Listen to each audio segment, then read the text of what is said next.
అదే సమయంలో అధ్యక్ష ఈరోజు మనం నిన్న పాపులేషన్ పాలసీ తీసుకొచ్చాం.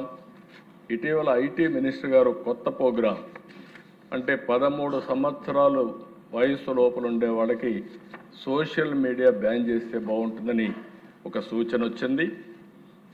తప్పకుండా తొందరలోనే 90 డేస్లో 13 సంవత్సరాల లోపల ఉండేవాళ్ళు సోషల్ మీడియాకు అందుబాటు లేకుండా చేసే కార్యక్రమానికి శ్రీకారం చుడతాం.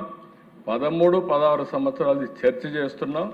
అందరూ ఒప్పుకుంటే దాన్ని కూడా ఏం చేయాలని ఆలోచిద్దాం. అల్టిమేట్గా సోషల్ మీడియా వల్ల మన పిల్లలు నష్టపోవడానికి వీలు లేదు. దానికి ప్రభుత్వం కట్టుబడి ఉంటుందని మరొకసారి మీ ద్వారా రాష్ట్ర ప్రజానికానికి విజ్ఞప్తి చేస్తున్నాను. అదే సమయంలో అధ్యక్ష ఈరోజు మనం నిన్న పాపులేషన్ పాలసీ తీసుకొచ్చాం. ఇటీవల ఐటీ మినిస్టర్ గారు కొత్త ప్రోగ్రాం అంటే 13 సంవత్సరాలు వయసు లోపల ఉండే వాళ్ళకి సోషల్ మీడియా బ్యాన్ చేస్తే బాగుంటుందని ఒక సూచన వచ్చింది.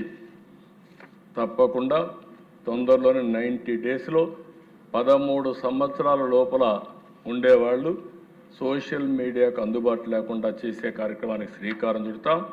13, 16 సంవత్సరాలు చర్చ చేస్తున్నాం. అందరూ ఒప్పుకుంటే దాన్ని కూడా ఏం చేయాలని ఆలోచిద్దాం. అల్టిమేట్గా సోషల్ మీడియా వల్ల మన పిల్లలు నష్టపోవడానికి వీలు లేదు. దానికి ప్రభుత్వం కట్టుబడి ఉంటుందని మరొకసారి మీ ద్వారా రాష్ట్ర ప్రజానికానికి విజ్ఞప్తి చేస్తున్నాను.